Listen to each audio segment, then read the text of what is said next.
Recently, I put up a post on my YouTube community page and I wanted you guys to tell me some pretty bad matches from great superstars. And as always, you lot came through big time. Some of the suggestions you put up were excellent and you gave me a lot to work with for this video. I'm going to pick out a few to talk about right now, but let me tell you something, brothers. Going back to watch some of these was kinda brutal. A few of these matches should have been way better than what they were, but let's take a look and let's see what you guys thought were some bad matches from great superstars. Also, just to put it out there, I did cover underwhelming matches in the past, but for this one I wanted your specific input, and I've also excluded any matches that were covered in that original video.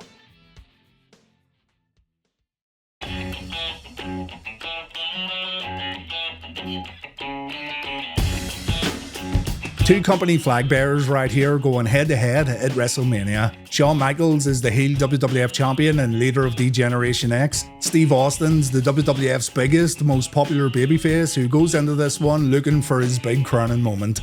Unfortunately, this one didn't turn out well at all due to Shawn Michaels having both physical and personal issues. His back was completely shot heading into WrestleMania, and even though he took a lot of time away from in-ring competition in hopes that he'd be good for Mania, you could see clear as day that he was nowhere near 100%. Shawn was also in a bad place personally. He was a ticking time bomb ready to explode thanks to his drug abuse. HBK was described as a pretty terrible person to be around during this time period, and this is also evident during the run-up to WrestleMania. The back injury caused Shawn to pop more pills, and HBK found himself in a vicious cycle that would lead to his retirement. Well, until his 2002 comeback anyway. Steve Austin was on point during this Mania match, but there's only so much he could do. It's a shame too because these two have had good matches before their Mania 14 encounter, but in the end, Austin's crowning moment was a bit of a letdown in regards to the action inside the ring. Still a valiant effort from Shawn though, and his entrance at Mania 14 is one of my favourite HBK entrances of all time.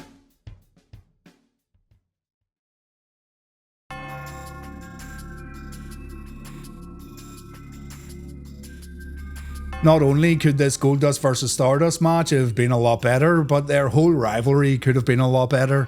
The Rhodes brothers, both great performers in their own right, with one being a true veteran and the other showing an insane amount of promise, could have had a long rivalry with a lot of storyline twists and turns. They could have had a string of pay-per-view matches because there definitely was interest in seeing Cody and Dustin go at it in the ring, but any potential rivalry was more or less flushed down the toilet after this match happened, and instead Stardust vs Goldust became a regular lower mid-card match only seen on the house show loop. Goldust was a little reluctant to fight his brother here, while Stardust was pretty eager. Stardust announced that the Rhodes name meant nothing to him. He even said Cody was dead along with his father. So Dusty reluctantly watched this one backstage, hoping that the brothers could settle their differences and move on. Goldust's reluctancy to fight didn't really come off too well, even to the point where the commentators said his heart just wasn't in the match. And to top it all off, the finish was botched when Cody didn't kick out of a cover in time. The referee's hand didn't hit the mat for the 3 count, yet he had no choice but to award the match to Goldust, which, you know, I think is the right thing to do in these types of situations. Still, the ending looked terrible, and both Cody and Dustin looked very disappointed that their match came to an abrupt end. Thankfully though, the Rhodes brothers got to show off what they could really do when they faced off at Double or Nothing 2019. This match right here, in my opinion, is one of the best matches ever held inside an AEW ring, and it really highlights how the WWE dropped the ball when booking these two against each other.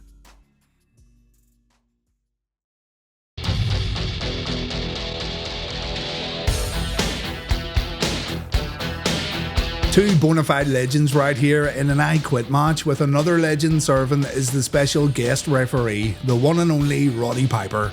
I'm going to read from Bret Hart's book here so we can get the Hitman's opinion on this WrestleMania match. I was dreading my match with Bob because I knew Vince's idea that the two of us would only use submission holds in the match was guaranteed to stink the building out. When I marched out to face Bob, I got a huge pop, but from the moment the bell rang, the match went downhill. Roddy Piper was the guest referee, and he kept sticking a live mic in our faces, asking, "What do you say?" which only sounded comical and made the crowd laugh. I cringed, thinking nobody laughs during my matches unless I want them to. As hard as Bob and I tried, the match deteriorated into a farce. Finally, Bob went for his chicken wing, and I slipped under and reversed it, hooking him into his own hold, falling backward to the mat.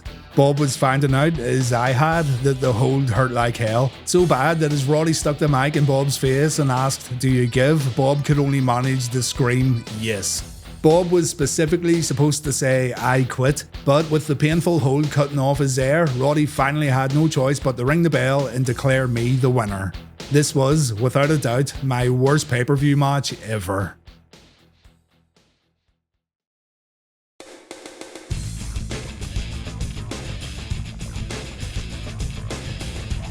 Described by some as one of the saddest pro wrestling matches of the modern era, Kota Ibushi worked this one injured, and it showed big time. Ibushi is, without question, one of the best in-ring performers in the world, but he also seemingly didn't want to take time off for surgery or any kind of real professional controlled rehab. Working matches with a bad shoulder and putting more pressure on an ankle that's already in a bad state isn't the brightest idea, and apparently during this match against Marufuji, Ibushi destroyed his other ankle. Since leaving New Japan, Kota Ibushi's had a spell of bad luck, but because he didn't believe in surgery and he didn't believe in slowing down when performing, his most recent matches had been seriously affected. Even though Marufuji's a veteran here, there was simply no way he could carry someone who was working as badly banged up as what Ibushi was on this night. It is pretty sad to see because, as stated, Kota Ibushi's one of the best in the world right now, and he has that rare ability to draw you into his matches no matter who he's facing. But thankfully, he did undergo ankle surgery following this match.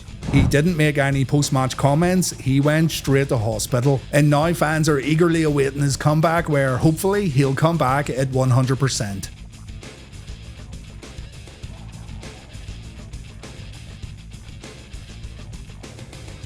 This one's been talked about a lot, and I'm sure you guys don't need all the details. But basically, Jeff Hardy showed up to work completely wasted, and his match against Sting had to get fast-tracked as a result. Both Sting and Jeff Hardy are fantastic performers, with Sting being on another level in terms of his legendary status. You'd like to think that getting inside the ring with someone like Sting, you'd want to bring your A game and do everything you can to make the match special, but unfortunately, Jeff had other things on his mind at Victory Road 2011. Eric Bischoff comes down before the match to whisper something to both men individually. He disguised this as a promo, and he was probably telling Jeff to sort himself out while relaying a creative change to the match finish. Hardy then spends about 45 seconds teasing the fans and pretending to throw his shirt into the audience. And even Taz says on commentary, "What the hell is Jeff Hardy doing here?" as Hardy seemingly refuses to lock up. Sting's livid, you can see it in his face, and the match abruptly ends after a kick, a few punches, a hair pull, and a scorpion death drop. Sting held Jeff down during the pin, and you can see Hardy trying to kick out at 2. Sting walks back up the ramp as fans chant bullshit. Sting shouts back, "I agree." And TNA had to issue an apology the next day on their website, along with 6 months of free TNA on demand for anyone who ordered the pay-per-view. Remember too, folks, this was a main event, and even though there's a dated policy from promoters that states the match has to get in the ring no matter what, I do think TNA should have found a substitute for Jeff on this night. It would have been better if the company just told the truth and said Jeff wasn't in the right state of mind to perform.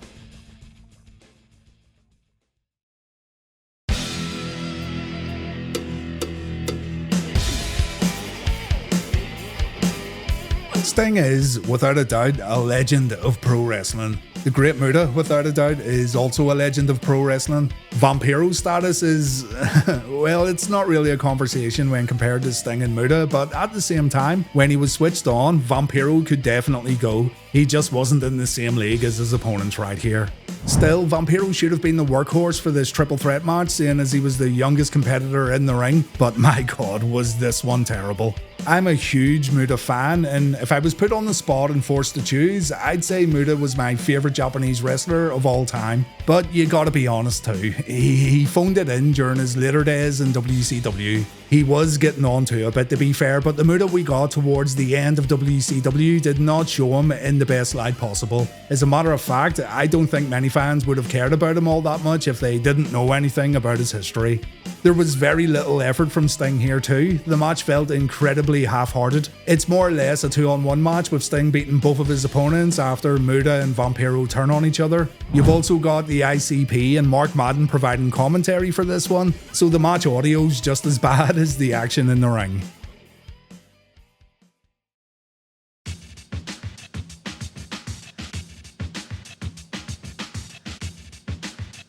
Okay, gonna be honest, no one actually suggested this match, but it's one I find incredibly disappointing. Again, it should have been good. Bret Hart works really well against big guys, as evidenced in his matches against Kevin Nash and The Undertaker. Well, except for that Undertaker match at Royal Rumble 96, but that's personal preference too. But anyway, Sid was coming off a remarkable main event at Survivor Series 96, and that momentum should have carried over into December's In Your House event. I always thought this match was passable, but when covering it again for Reliving the War, I was surprised by how dull it was. It's kinda rare for Bret to look like he's going through the motions, because 99.9% of the time, everything he does in the ring has purpose. No wasted motion and all that. But in this one, it feels like Bret's going through those motions while little breaks happen here and there where Sid takes control, yet Sid also doesn't take full advantage of those moments. It really becomes a very cumbersome match to sit through. Again, no one brought this one up, so maybe I'm being a bit harsh, but go back and watch it yourself and you'll maybe see what I'm talking about. Another stinker on pay-per-view from Bret Hart.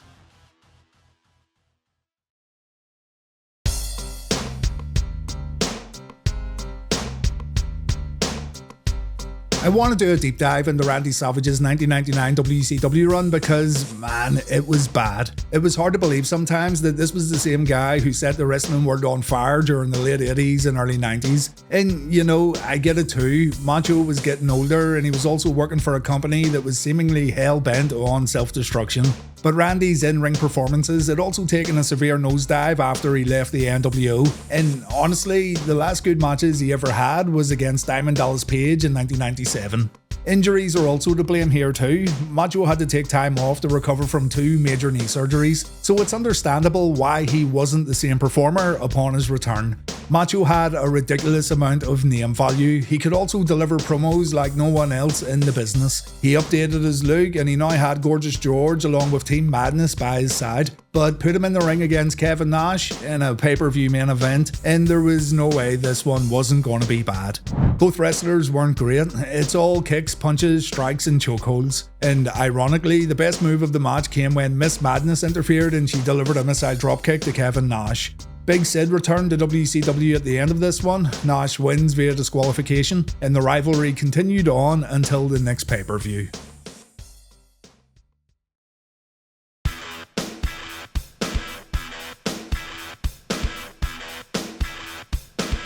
Kofi Kingston winning the WWE Championship at WrestleMania 35 is one of those Mania moments that's going to live on forever. Not only did Kofi deserve it because he's such a great performer, but he had been a great performer for a very long time. The WWE had a champion now who wasn't only fun to watch due to his positivity, but he could also have insanely good matches no matter who he went up against. So you can imagine the disappointment when he lost to Brock Lesnar in a match that you can legitimately fit into an animated GIF.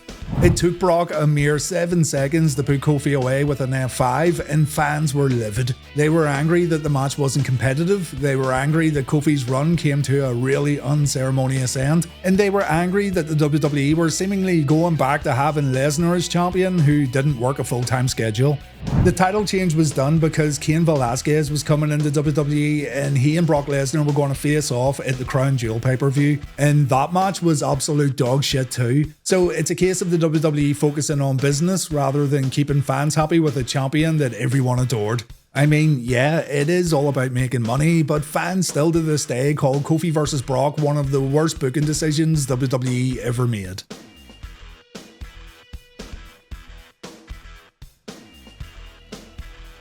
When it comes to the Hardy Boys, I always liked Matt more than Jeff. I just enjoy his ring style a little more, and while Jeff was a great performer in his own right, I always thought Matt was better as a singles wrestler, especially when he began the whole V1 thing.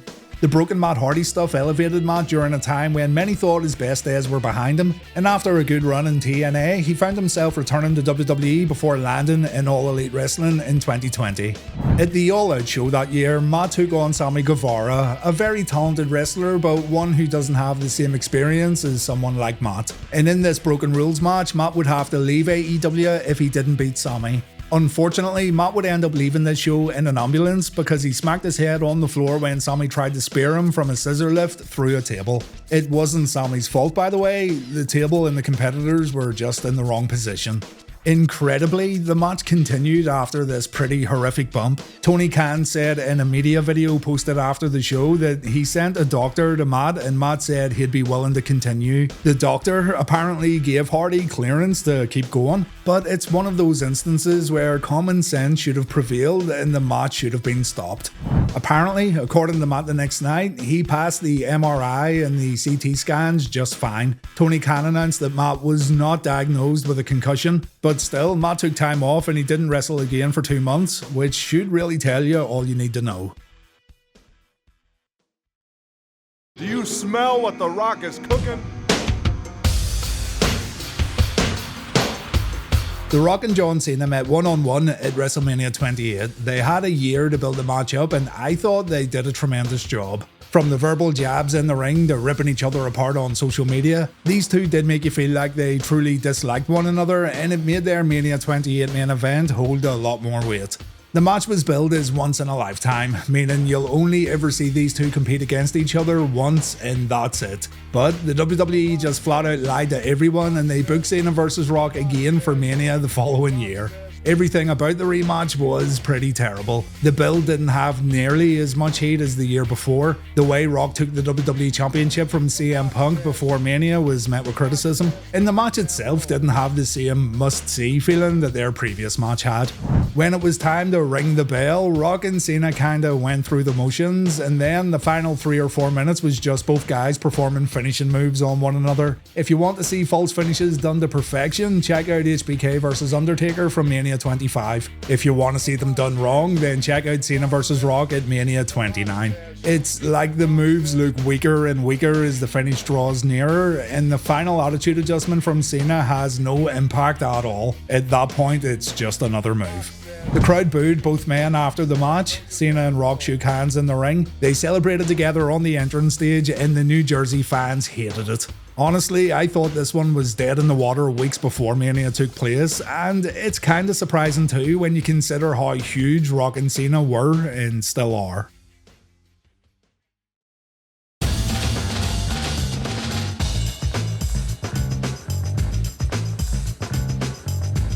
The Usos were popular as a tag team and they had that natural, unteachable chemistry commonly seen when two talented brothers form a tag team.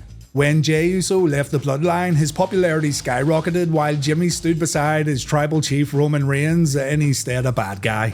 A match between Jimmy and Jey was natural. It happens quite frequently with tag teams, but with Jimmy and Jey being brothers, it added an extra layer to the feud. Brothers had faced each other before in the past at WrestleMania, Bret vs Owen and Matt Hardy vs Jeff Hardy. The former was an all-time classic while the latter maybe fell below expectations. But Jimmy and Jey had the opportunity to show what they could do and create their own WrestleMania moment when they squared off at Mania 40 in Philadelphia. Long story short, they had the absolute worst match on the card. The WWE put together a tremendous pre-match hype video that really made it feel like this was going to be a huge and important match, but it turned into a super kick fest where the brothers tried to rely way too much on emotion and storytelling while completely forgetting about actual good in-ring action.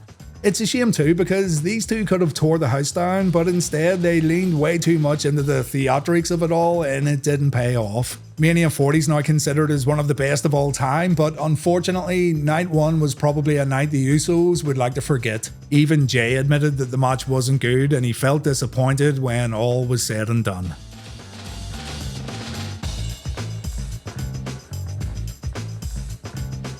When you look back at the NWO during the Nitro era, you'll notice that out of all the members of the faction, Scott Hall was the workhorse.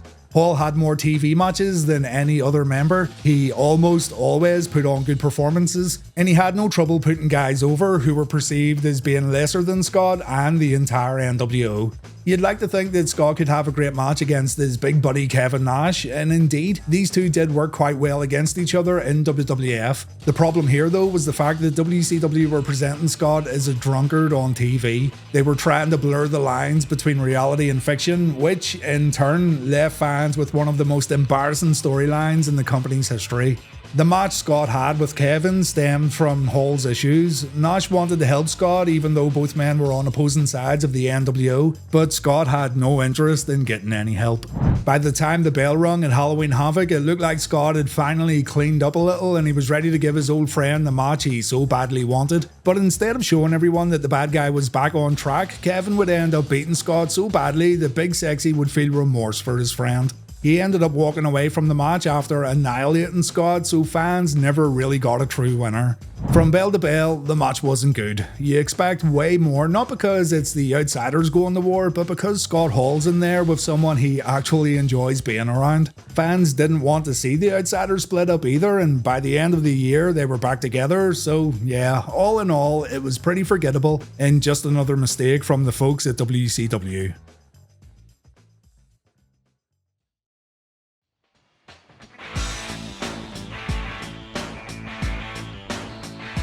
Yeah, I agree. Every World War III match featured fantastic wrestlers, and every time these guys were put in these gigantic battle royals, the matches always turned out bad. I've talked about this before, but when this comment came up, I had to include it in this video. You get this idea in your head the first time you hear about a World War III match, and it really does sound insane. 3 rings, 60 wrestlers, an over-the-top battle royal for the ages. When you actually sit down to watch it, it's so hard to follow that you end up just zoning out and you just want to see the final few minutes. And even then, the last moments of these matches weren't really all that memorable. I think Kevin Nash cosplaying as Sting would be the one people default to, but even that was dumb. I mean, look at the size of him. I can't speak for everyone, but every year I thought it would get better. Like they'd maybe learn from their mistakes and they'd find a way to make this giant cluster a little easier to watch. But really they didn't. It was always a pain to sit through, and I'm kinda glad it ended after the 4th event. Thanks for sending in your comments for this one, guys, and apologies if I didn't talk about your particular suggestions. A lot of your suggestions were already covered in that underwhelming matches video I put together, and I didn't want to repeat myself too much in this video. As always, thank you very much for watching. You'd be doing me a huge solid if you hit the subscribe button and give the video a good old Hacksaw Jim Duggan thumbs up. And until next time, please take care.